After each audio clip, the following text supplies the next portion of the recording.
Kuya, palimos po. Kuya. Ate, palimos te. Te.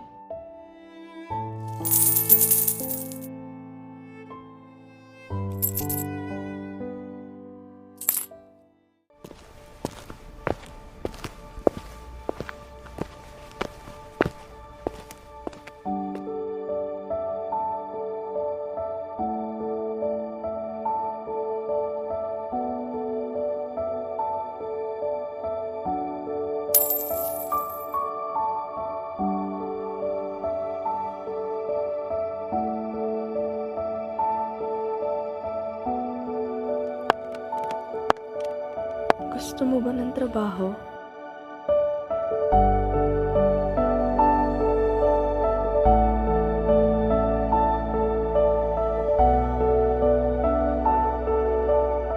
Tara, bilhan muna kita ng gamit. Ayan, nabilhan na kita ng bagong damit. Tara na. Kinakabahan ako, baka hindi ako tanggap. Huwag kang kabahan. Bless po, ito ang kaibigan ng tatay ko. Siya ang makakatulong sa'yo makahanap ng trabaho. Sige na po, bigyan niyo ako ng pagkakataon. Sige, tanggap kita. Bibigyan kita ng 1 linggo para gawin ang trabaho.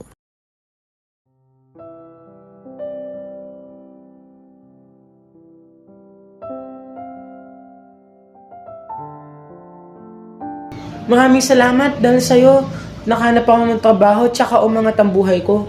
Walang anuman, at least sa ganung paraan, natulungan kita.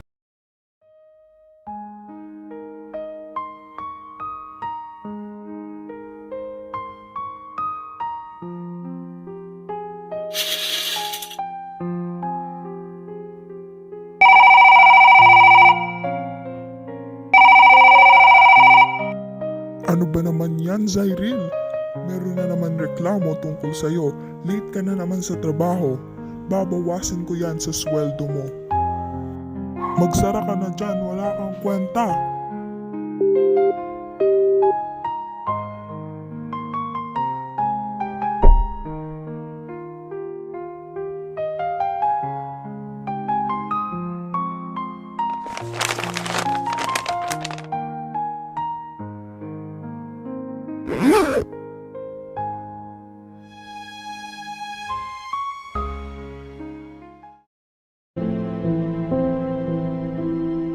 Oh, paano ka?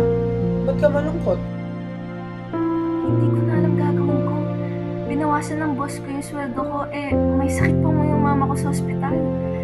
Ang laki ng kulang ko, halos 1,000. Alam kong kakaunti lamang ito, pero sana makatulong kahit papano. Hindi ko kayang tanggapin yan. Hindi, sige na, tanggapin mo na to. Salamat. Pangako ko sa'yo, babalik ko to sa'yo. Kahit wag na, kahit sa simpleng tulong na lang sa iba, okay na ako.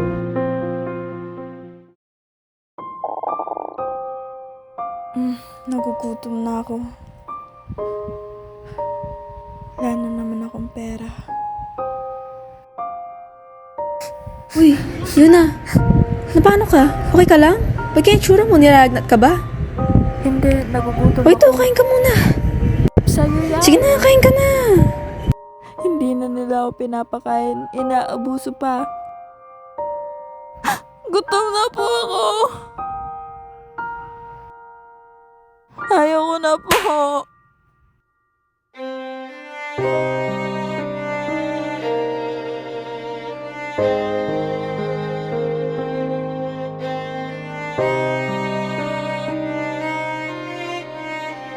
Oo, yun na.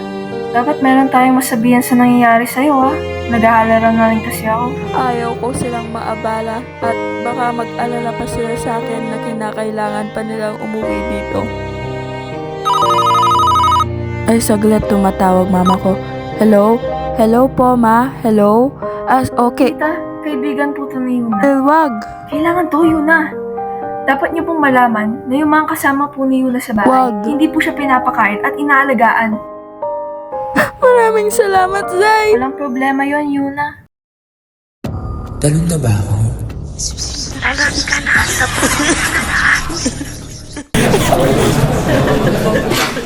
Guys! Ginawa niyo na ba yung May pinapagawa? activity? Oo! Buti pa ako. Tapos na.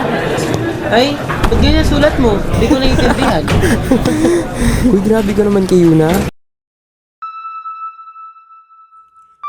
Bye-bye.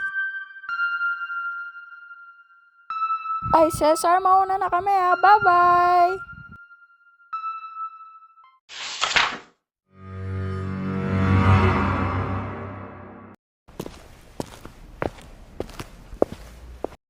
Yung cellphone ko! Nasaan yung cellphone ko?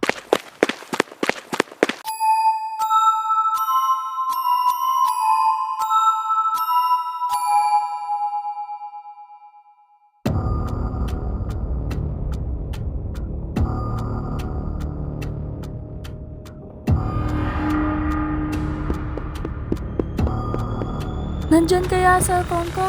Ha? Si Cesar ba yun?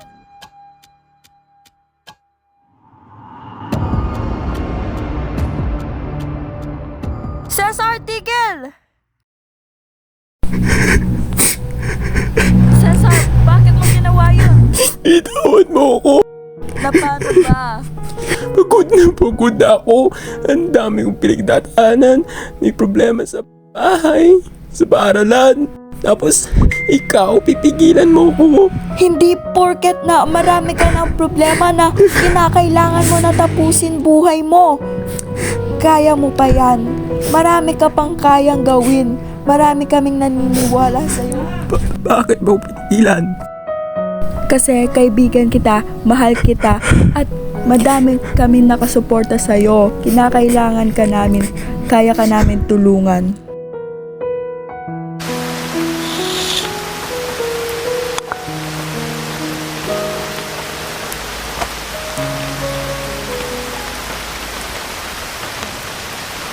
Salamat, kaibigan. Hindi na mauulit pa.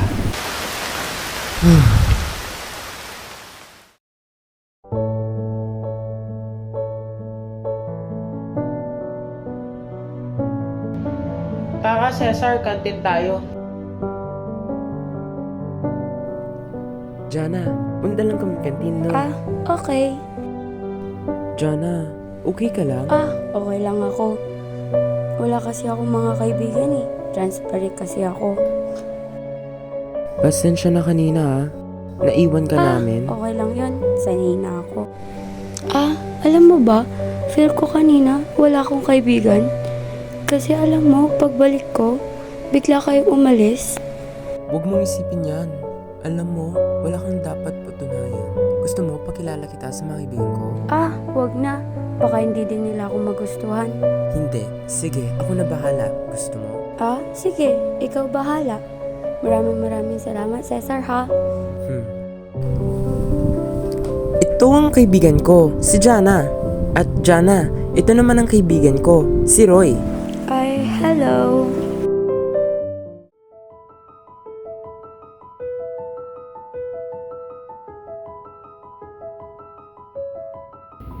Ano man ang kalagayan mo sa buhay, kabutihan ang sagot upang umangat. Hindi nauubos ang kabutihan sapagkat ito'y palaging bumabalik sa iyo. Huwag kang matakot humingi ng tulong, sapagkat libre lamang ang kabutihan. Hindi porket mabigat ang suliranin ay kailangan mo nang tapusin ang lahat. Dahil ang kabutihan ay masisilayan saan man. Hindi naman tayo palaging magugustuhan ng lahat ng tao. Ngunit, basta magpakita ka ng kabutihan, hindi ka na mahihirapan. Kung may kakayahan kang tumulong, kumilos ka na. Dahil walang bayad ang pag-aabot ng tulong.